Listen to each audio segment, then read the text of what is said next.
El día viernes estuvimos aquí en un lindo ayuno y en medio del ayuno, en la palabra que pude compartir, entre las aplicaciones que di hubo una que curiosamente la di, pero me quedó trabajando en el corazón y meditando, porque hablamos de un punto de la geografía de Dios. Fue muy lindo hablar de desiertos, montes y valles, la geografía de Dios.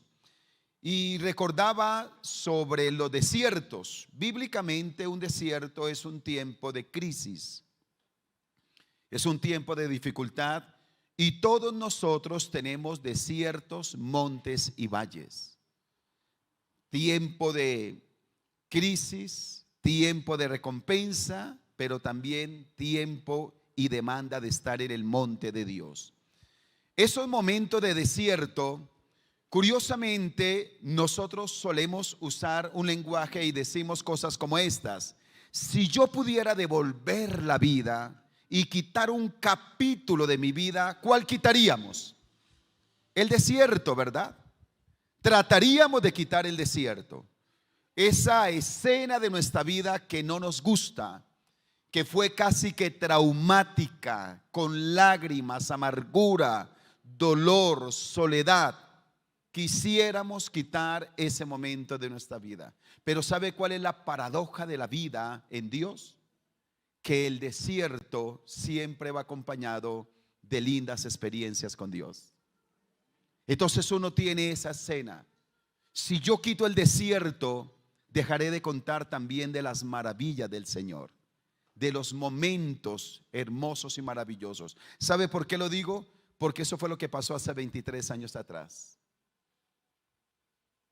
Sabemos lo que es el desierto, desde todo punto de vista: espiritual, familiar, económico, ministerial.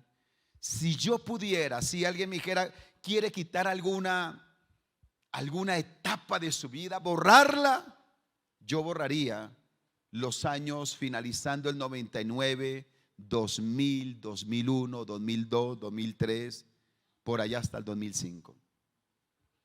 Humanamente yo los borraría, porque fueron días demasiadamente difíciles, muy difíciles.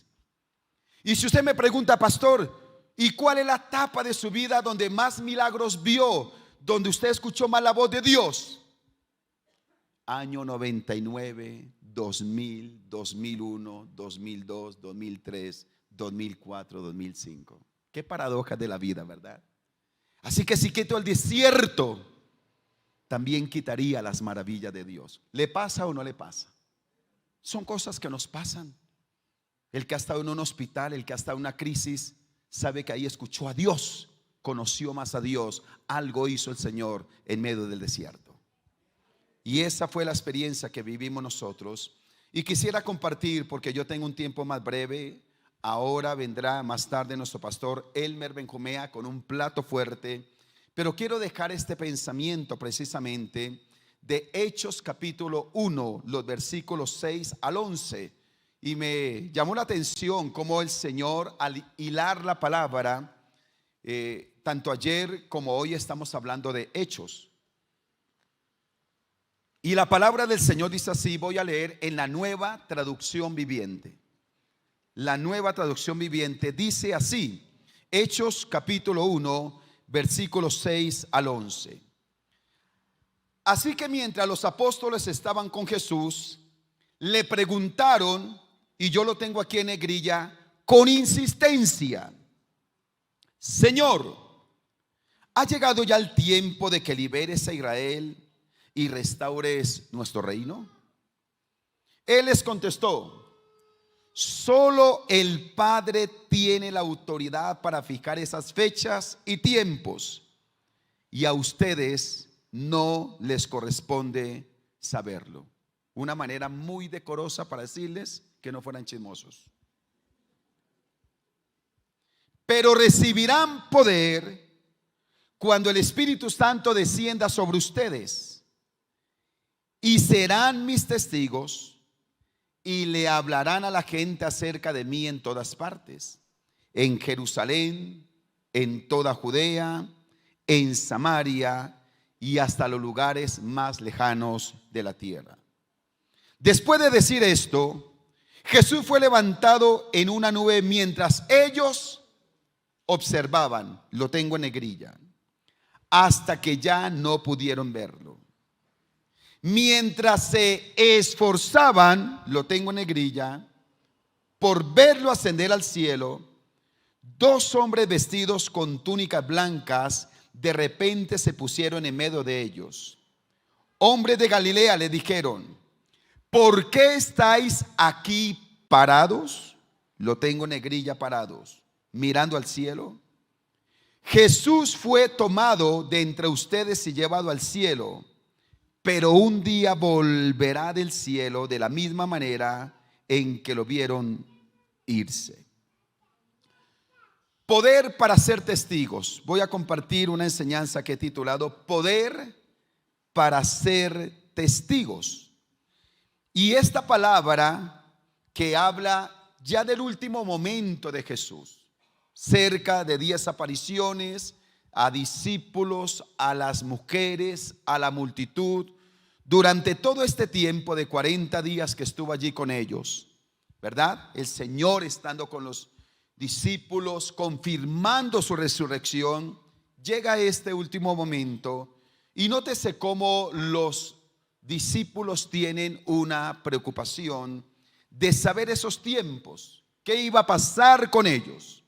Y es donde el Señor le dice, mire, ustedes no se enfoquen en eso, ustedes deben saber que van a recibir poder de Dios para ser testigos. Y dice que después de recibir esta palabra es cuando el Señor asciende a los cielos con la promesa que así como ascendió, un día volvería. ¿Sabe? Como ministerio Cielos Abiertos, y usted es el ministerio Cielos Abiertos, diga cielos abiertos soy yo. ¿Se acuerda cuando hicimos la campaña Cielos Abiertos soy yo? Camisetas, pocillos para saber que cielos abiertos. No deja de haber la persona que se le acerca a uno de la iglesia, le dice, uy pastor, su iglesia está linda. No, no es mi iglesia, primero la iglesia del Señor. Y si queremos tener un sentido de pertenencia, diga mi iglesia, mi casa, el ministerio donde Dios me sembró. Y cuando uno puede enfocarse de la manera correcta, sabe que Dios lo sembró a uno en un lugar para cumplir propósito. Y porque ahí hay una unción, y esa unción que Dios tiene sobre un ministerio forma parte del llamado que como individuo y como familia tenemos. Por eso uno no puede estar de lugar en lugar, porque nunca va a capturar lo que Dios tiene para uno. Entonces, como ministerio Cielos Abiertos, debemos enfocarnos en lo que realmente es importante y buscar, sin vacilar, el poder de lo alto. Miremos entonces cuáles son los detalles a tener en cuenta para lograr ese poder para ser testigos, según este pasaje, como un pensamiento que quiero dejarle en su corazón. Número 1, enfoque en la esencia. Diga conmigo, enfoque en la esencia. Debemos tener claridad que el propósito maligno es desenfocarnos.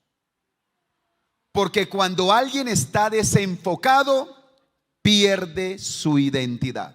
Eso lo vemos desde el huerto del Edén. Lo desenfocó y les dañó la identidad. Si tenemos que orar por algo, cuidar algo en esta vida, se llama la identidad de ser hijos de Dios. Si alguien tiene identidad de ser un hijo de Dios, a esa persona no la mueve nadie.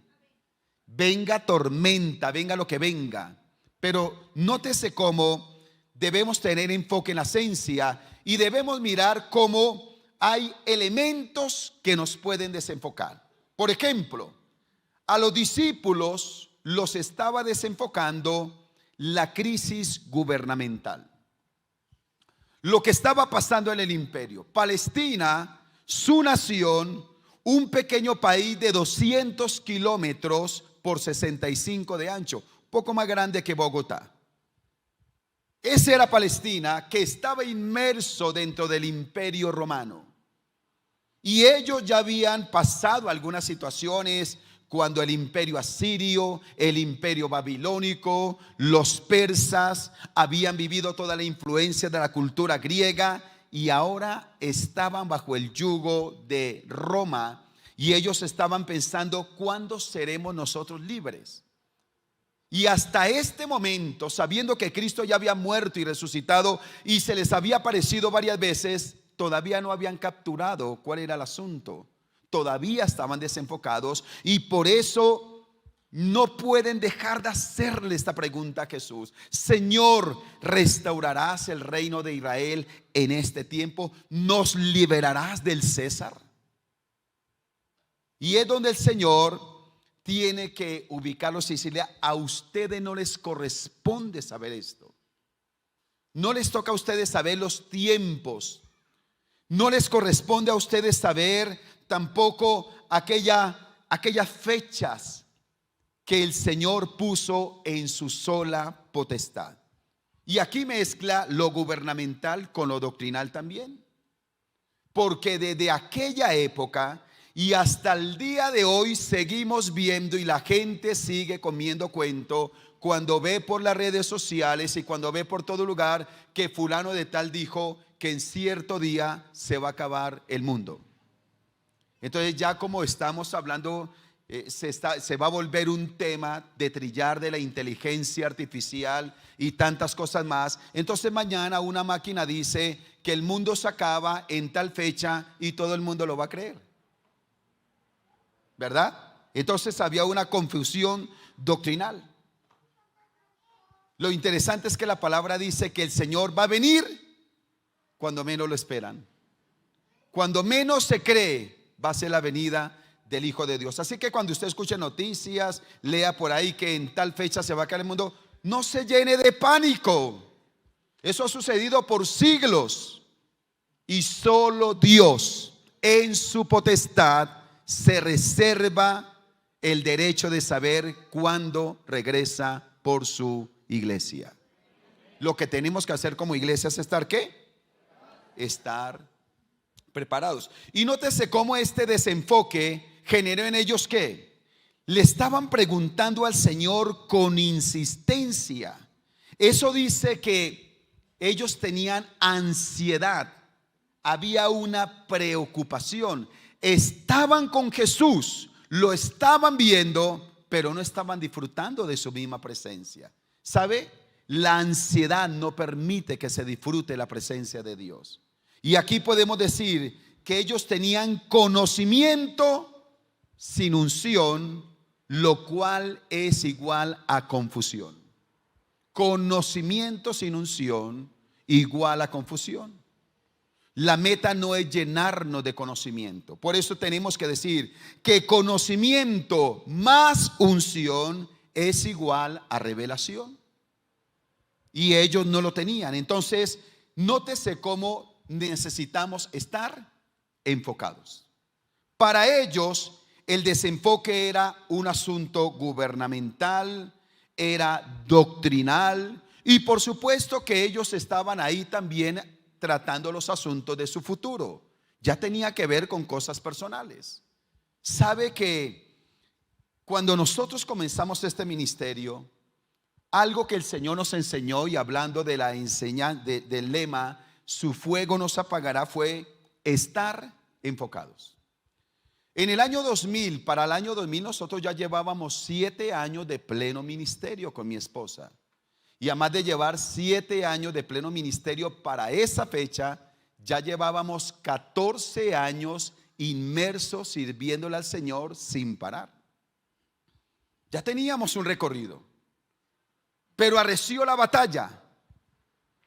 Y entonces vinieron agentes extraños para querernos desenfocar.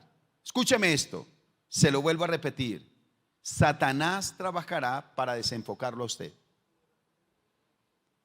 Satanás querrá desenfocar su vida. Entonces ahí vinieron muchas cosas, y escuchamos palabras como estas de frente. Eso fue sin anestesia. Yo tengo una cirugía aquí, tengo puntos en la boca aquí donde le estoy predicando. Me hicieron una cirugía ayer, hice 8 días de urgencia. Tengo puntos ahí. Estaba en Popayán y alguien allá tuvo que intervenirme, un gran profesional. Y me tuvieron que colocar anestesia. Y eso es feo, ¿no? Cuando le chuzan a uno esto. Lo tremendo fue que me hice una cirugía y al poco tiempo se despierta ese dolor que Alice sabe cómo es, que pasó un proceso hace poco. Y eso es impresionante cuando empieza a ser así. Sin anestesia, nos dijeron, ¿sabe? Así de frente, ustedes no tienen ministerio. Usted sabe qué es que una persona que tiene autoridad diga, usted no tiene ministerio. ¿Qué pasa con eso? Eso quiere desenfocar a uno. Eso es un dardo diabólico. Eso viene para estremecer el fundamento, la expectativa de vida. Ustedes no tienen ministerio y lo botan a uno. Eso quiere desenfocarlo. Las crisis económicas que empezamos a vivir en ese entonces quieren desenfocarlo también a uno. Las voces extrañas que quieren venir para decir, ¿y para qué le sirven a Dios? ¿Y para qué hacen esto? Por ese entonces vivimos un ataque espiritual diabólico muy fuerte, muy fuerte. Menosprecio de muchos, necesidades económicas, trabajando desde los 6 años. Y para esa época yo estaba ya cumpliendo 30 años, yo ya llevaba 24 años trabajando en la vida. ¿Qué hacemos? ¿A dónde volvemos? A la publicidad, volvemos, hacemos, ¿qué hacemos? Y todo eso quiso venir para desenfocarnos. Hablábamos en estos días sentados estábamos ayer almorzando con el pastor Héctor Arroyave y con su familia. Nos encontramos en el restaurante, nos invitaron después a almorzar, fue una bendición. Y estábamos hablando con el pastor Héctor Arroyave que a ese viejo hay que sacarle el jugo. Yo no me canso de escuchar al pastor Héctor Arroyave y lo tenemos entre nosotros, un gran consejero, como ese hombre pocos. Hay que sacarle el jugo al pastor Héctor Arroyave. Cuando usted lo vea por ahí, exprímalo. Dígale que ore por usted, que le dé un consejo. Hasta el día de hoy, ayer me estaba dando consejos y yo siento que Dios me habla a través de mi pastor. Y sacamos esta conclusión: si nos hubiéramos quedado mirando a los hombres, ya estaríamos descarriados. Yo le abro mi corazón, porque yo escucho gente que dice, uy, es que mire que fulano de tal, que fulano de tal. Mire, yo he visto unas cosas dentro de la misma obra de Dios que si fuera por ellos, yo ya no sería cristiano. Yo he visto cosas bajas de gente que sirve a Dios dentro de la misma obra. He visto cosas que me han tratado de mover el piso. Pero siempre recuerdo la palabra que dice, puestos los ojos en Jesús, el autor y consumador de la fe. Y me recuerda que el día que el Señor vuelva por su iglesia, yo no le puedo decir, no, pastor, Señor y Dios, es que pues yo me descarrié porque es que Jacinto yo lo vi tomando y Jacinto era un líder. No, yo me descarrié porque vi a Anacleto por allá con otra vieja que no era su esposa y él era un pastor.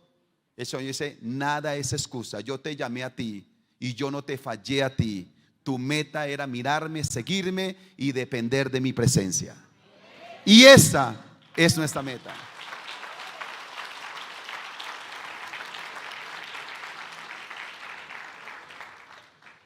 Llamo a la iglesia a que no se deje desenfocar. Crisis nos quieren desenfocar. ¿Las ha tenido usted? Las he tenido yo, porque todos vivimos desiertos, ¿verdad? No caigamos en el juego. Señor, ¿dónde estás? ¿Será que sí es verdad? ¿Será que tú sí existes? No le diga, Dios es real.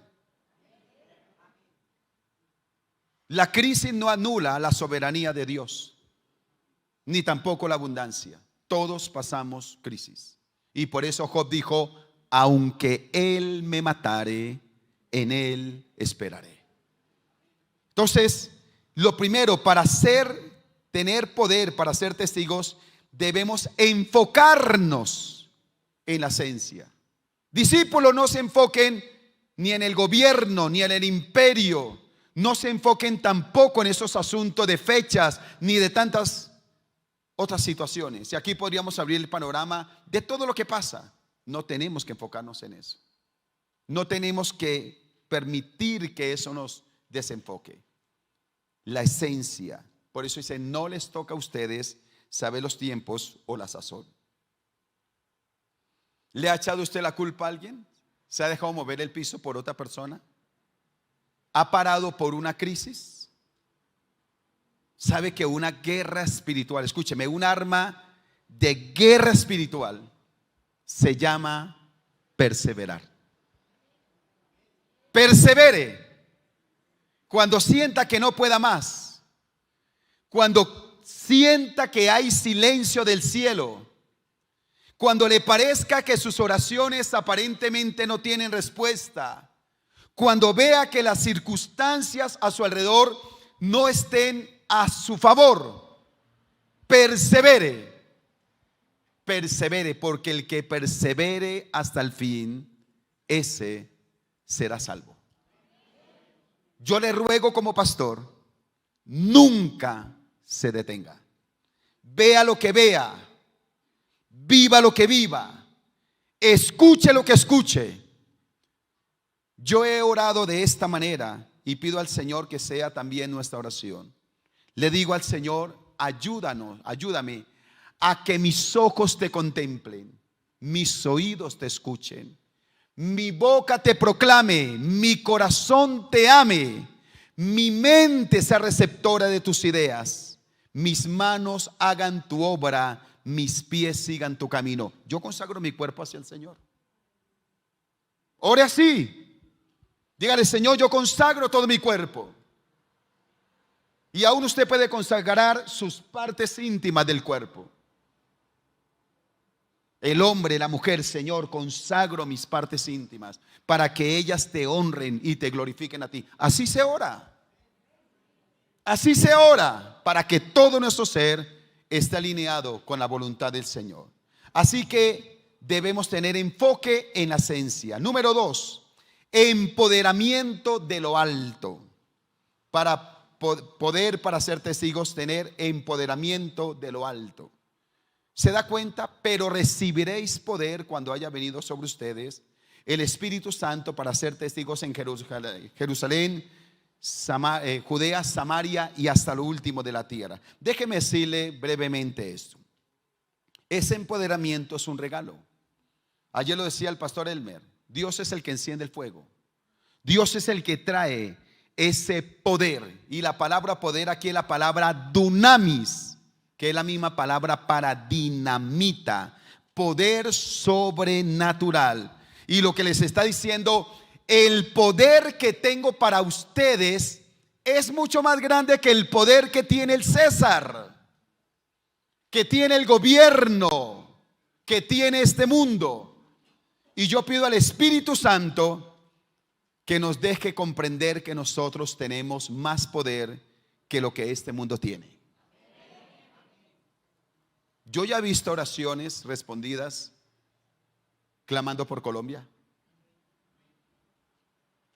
Los gobiernos tienen el poder gubernamental y a veces aferran hasta la brujería y la hechicería. Pero usted y yo tenemos el poder de Cristo Jesús para bendecir a Colombia y hacer de esta nación una tierra de avivamiento en el nombre de Jesús. La intercesión, escúcheme por favor, la intercesión de la iglesia por Colombia, sin tomar partidos políticos, pero sí mirando lo que pasa en el reino espiritual, impide que la maldad se asiente sobre la nación. Nuestra intercesión. Sigamos clamando por Colombia, sigamos clamando, sigamos intercediendo, que aquello que quiere venir malo, diabólico, no tenga cabida en nuestro país. Que Colombia sea una tierra de avivamiento para la gloria de Dios. ¿Cuántos dicen amén a eso? Dinamita.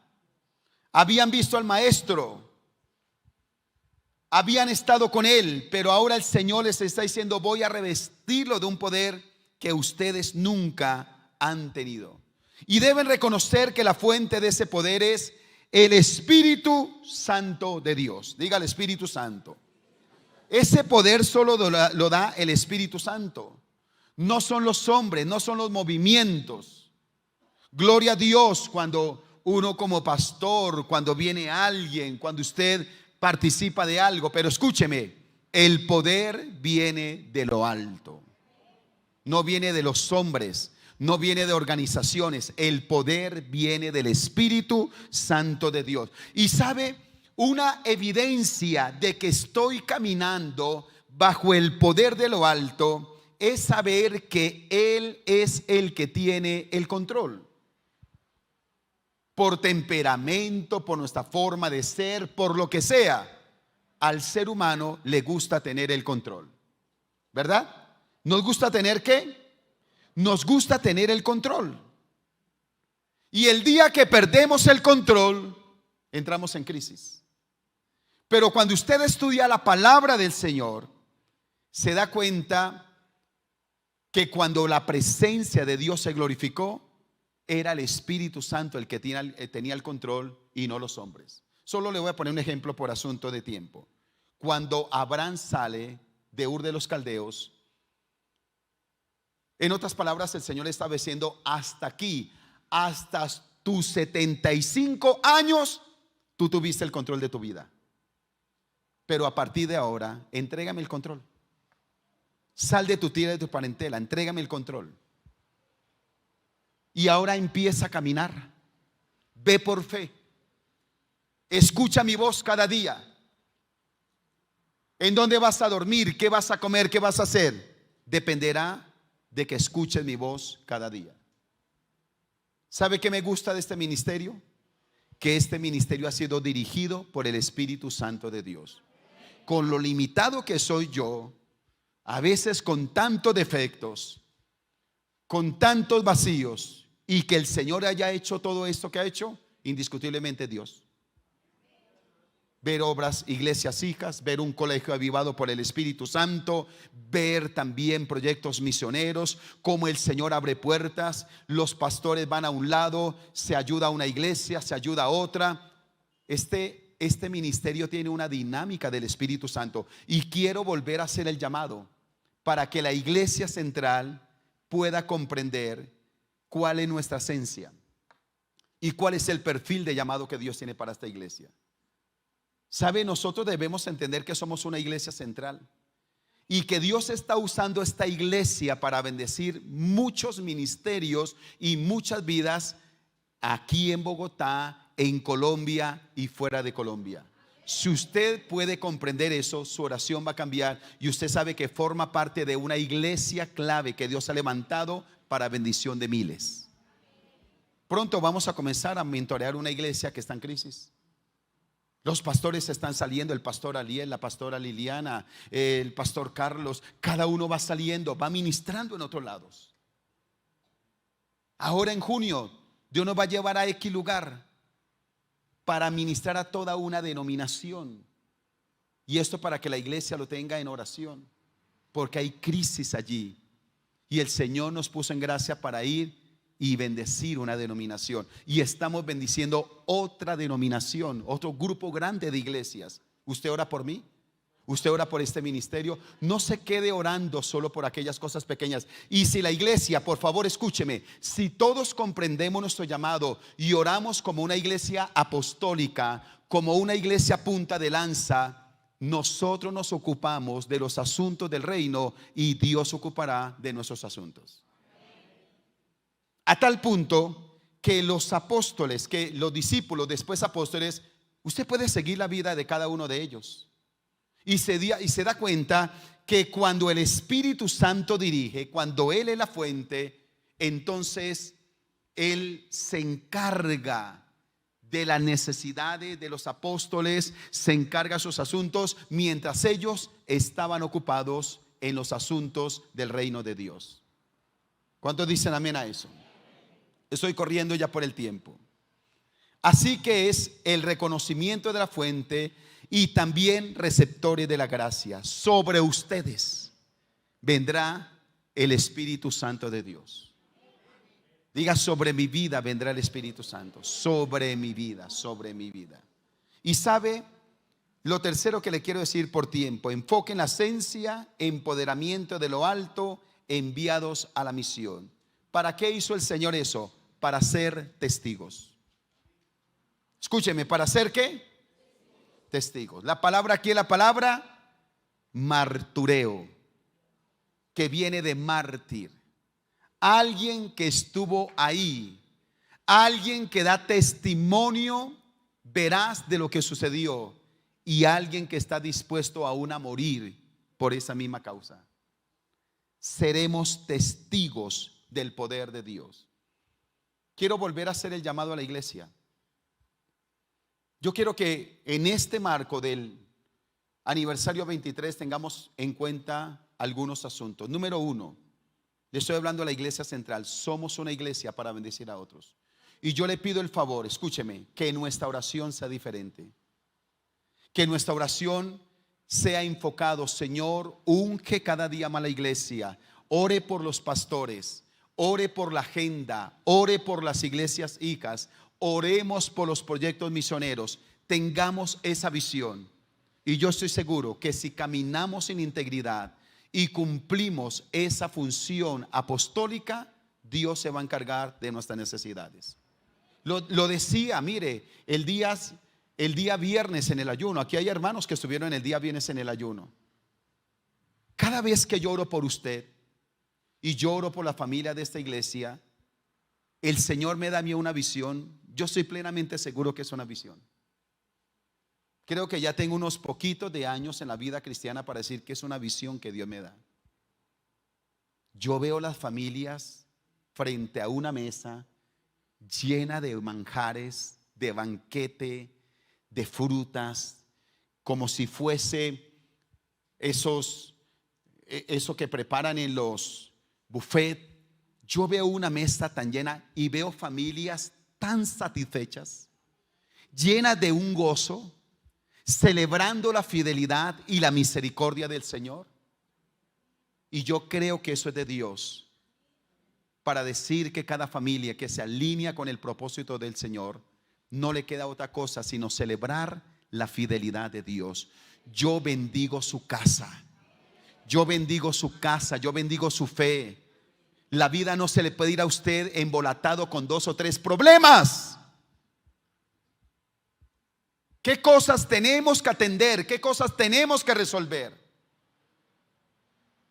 ¿A qué cosas tenemos que renunciar para enfocarnos en el propósito? Lo que tenga que arreglar, arréglelo pronto. Lo que tenga que arreglar, arréglelo pronto. Los cambios que el Señor le esté llamando a hacer, hágalos pronto. La vida es una sola y no la podemos desaprovechar. Y enfoquémonos en poder hacer la obra que el Señor nos ha llamado a hacer. Ser una iglesia para bendición de muchos en el nombre de Cristo Jesús.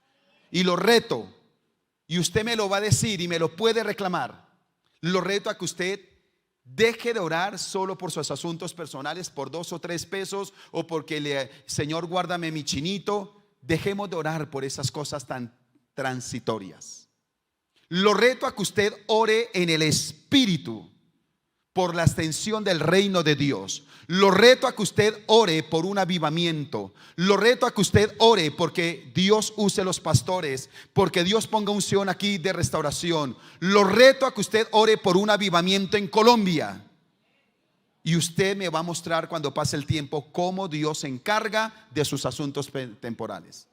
El maligno tiene a gente embolatada con 2 o 3 problemas. Les botó una cascarita de banano, de pecado, de problema. Les botó la cascarita y los tiene años embolatados con el mismo problema, llorando por lo mismo, orando por lo mismo, y no salen de ahí. Pero Dios nos llama a enfocarnos en el propósito divino. Y número 2, cuando nos habla de ser testigos, porque eso es ser testigos, el Señor nos llama a comprender que donde quiera que el Señor nos ha puesto, nos ha llamado a cumplir ministerio. No me quiero detener mucho en Jerusalén, Judea, Samaria, hasta el último de la tierra. Se ha hecho la aplicación de la familia, del vecindario, de donde usted trabaja, de toda la nación. Eso tiene aplicabilidad, pero usted también lo puede ver con una aplicación de niveles de autoridad. Este texto también tiene una aplicación de niveles de autoridad. En otras palabras, lo que tenemos es que cumplir cuando el Señor dijo, por tanto, id y haced discípulos. Y ese id es una acción continua. Donde quiera que vayas, hazlo. Es lo que está diciendo el texto. De tal manera que somos testigos, ¿en dónde? En todo lugar. ¿Y sabe qué me ponía el Señor cuando estaba preparando esta enseñanza? Que debemos comprender que todos cumplimos ministerio. Usted tiene una fábrica de algo y tiene clientes. Si le pasó un mes y solo hizo plata, pero a través de esa empresa usted no testificó, no ganó a nadie, no está entendiendo su ministerio. Si usted es un contratista en algún asunto y usted hizo un contrato y se llenó de plata, pero en medio de ese contrato usted no testificó, no ganó a nadie para Cristo, no estableció el reino, no entendió para qué Dios le dio ese contrato. Si Dios le abrió una puerta en una institución gubernamental y usted cree que es para llenarse de plata y para comprar cosas, pero le han pasado los años y en esa institución gubernamental usted no ha dado testimonio, no ha ganado para nadie, no ha afectado a alguien, no ha entendido el ministerio. ¿Cuánto tiempo lleva en esa empresa? 40 años. ¿Cuántos ha ganado? ¿Cómo ha impactado su entorno? ¿Cómo ha sido testigo del poder de Dios? Yo también pasé por empresas y gané compañeros para la gloria de Dios. Y tengo la seguridad de un compañero que murió después de un partido de microfútbol. Salió, se bañó y fue a comprarle el almuerzo y cayó en el andén muerto. Un mago jugando microfútbol el hombre. Pero tuve la oportunidad de presentar a Cristo en su corazón. Al hijo del jefe, a otros compañeros, les testifiqué. Y muchos de ellos caminan con Cristo Jesús. Yo tengo que saber que estoy cumpliendo ministerio porque Dios me ha llamado a comprender que soy testigo. Me ha dado un territorio y me ha dado una tarea que cumplir bajo la unción de su Santo Espíritu. ¿Sabe? El llamado que Dios nos hace, porque tengo que terminar. El llamado que Dios nos hace es que hoy, después de 23 años, sigamos enfocados en la esencia. Esa fue una época de muchos ayunos, de pasar noches enteras orando con Dios. ¿Y sabe qué me dice el Señor? No deje de hacerlo. Y procuro, sin chicanear, procuro seguir buscando la presencia del Señor. Pero quiero llamar a la iglesia. Y yo he pensado tanto en esta gente alabanza que hoy públicamente yo los honro y les agradezco lo que ustedes hacen. Ustedes provocan la bendición del Señor. Yo bendigo a Juan David por ese liderazgo, un joven tierno. Yo quiero que lo tengamos en oración ese muchacho. Pero cada uno de estos muchachos y los que están aquí, los más viejitos también, han demostrado una fidelidad para el Señor. Pero Dios me está diciendo algo. El Señor los está observando y el Señor está agradado de lo que ustedes hacen. Pero Dios está pidiendo más oración de ustedes, porque los va a llevar a un nuevo nivel. Ustedes van a saber que es ministrar y ver milagros, ministrar y ver sanidades, ministrar y ver bautismos en el Espíritu Santo.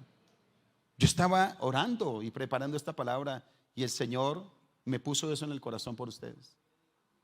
Provoquen la gloria de Dios. Estos muchachos hace poco tuvieron una experiencia que a mí me sorprendió. Llegaron a un ensayo y se metieron por allá a un salón y clamaban y clamaban y clamaban. Por ahí está Urquijo. ¿Dónde está Urquijo? ¿Dónde está Urquijo? ¿Dónde está? Uy, no me asuste. Ahí estaba Urquijo orando también este muchacho. Yo pido a la iglesia que oremos mucho por estos muchachos. Y a ustedes les animo a que saquen noches y se metan con Dios. A que saquen ayunos y se metan con Dios. Eso de uno más. Esos son señales, eso no es el fin. Esas son señales que Dios les está dando de lo que Dios quiere hacer con ustedes. Y el Señor me habla claridad que en el altar se va a encender fuego y algo sobrenatural va pasando. Y hoy públicamente como pastor los honro y les agradezco y los bendigo y reconozco en ustedes gente sincera que ama al Señor. No son perfectos, feitos, pero buena gente delante de Dios. Pero de verdad, hagámoslo en el nombre de Jesús. Y cada uno Cada uno vamos a buscar de la presencia del Señor. Cada pastoral, yo veo pastorales, la pastoral familiar, yo agradezco la pastoral a la niñez. Hay algo tan poderoso en esa pastoral, la pastoral de adolescentes, la pastoral juvenil. Dios está llamando a las pastorales a pasar tiempo con el Espíritu Santo. Menos reuniones de programación, más reuniones de intercesión. Que saquemos tiempo, ayuno y oración delante de la presencia del Señor, y nos daremos cuenta cómo Dios va a comenzar a encender fuegos. Padres espirituales, familias, no nos vamos a angustiar por ese encuentro, hermano Richard. Dios se va a mover. Dios me habla claridad que Dios va a hacer algo grande en ese encuentro.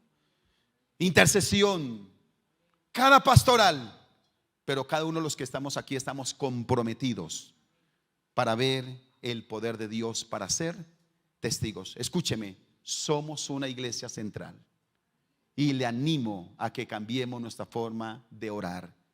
Tengamos visión de lo eterno, de lo trascendental, de reino, que de nuestras necesidades se ocupará el Señor. Colóquese en pie, por favor. A mí se me fue el tiempo. Solo quiero hacer una oración porque ahora más tarde habrá un tiempo de intercesión. Y espero que cada uno de nosotros hayamos venido con la convicción que estaremos hasta la 1 de la tarde en el ayuno. Cada 2 meses estamos en ayuno y oración, y así es que se ve la gloria de Dios. Si el día de ayuno y oración usted llega a las 8 y se va a las 10 y se va a comer tamal, usted no ve la gloria de Dios. La gloria de Dios se ve cuando nos metemos en el secreto con el Señor. ¿Cuántos dicen amén a eso? Levante sus manos al cielo. Yo quiero hacer solo esta oración por ustedes. Después habrá llamado al altar. Dígale: Espíritu Santo, dame discernimiento cómo orar. Levante sus manos, levante sus manos. Dame discernimiento cómo orar. Dígale: Espíritu Santo, no me quiero quedar con 2 o 3 problemas. No me quiero quedar en una vida espiritual centrada en mí, en mis necesidades, en mis deseos, en mis metas. Hoy muero a ello, porque no eres tú sirviéndome a mí, soy yo sirviendo a tu nombre, buscando tu presencia. Dígale: en el nombre de Cristo, hoy hago voto delante de ti, que a partir de ahora me voy a ocupar de tu reino, me voy a ocupar de tus asuntos, me voy a ocupar de amarte, de servirte de todo corazón, me voy a ocupar de ayunar, me voy a ocupar, Señor amado, de interceder por mi país. Me voy a ocupar de interceder por la iglesia, por los pastores, por la apertura de iglesias. Me voy a ocupar, Señor, de los asuntos de tu reino, porque confío en tu palabra que dice que tú conoces cuáles son nuestras necesidades. Yo oro, Dios, y pido, Señor, que cada vida que está aquí tenga sus ojos cerrados y sus manos levantadas, no se distraiga.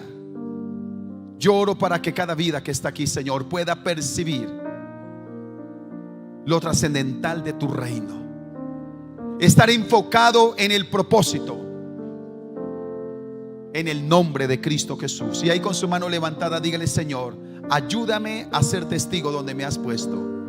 Que el próximo contrato está acompañado de milagros, que el próximo trabajo está acompañado de milagros. Señor, yo no sé qué hace usted, qué instala usted, qué vende usted, qué arregla usted, qué soluciona usted, qué ejecuta usted, pero diga: Señor, que el próximo trabajo, que los próximos contactos que tenga, allí yo cumpla tu ministerio. En el nombre de Cristo Jesús de Nazaret, pongo esta iglesia bajo el poder y la gloria sobrenatural del Espíritu Santo. No habrá una trama, no habrá un plan del infierno que pueda afectar esta iglesia, porque el que derramó su sangre en la cruz del Calvario pelea por esta iglesia, la cubre, la protege, la conduce a puerto seguro. En el nombre de Cristo Jesús proclamo la llenura de la gloria de Dios en este lugar, en el nombre de Jesucristo.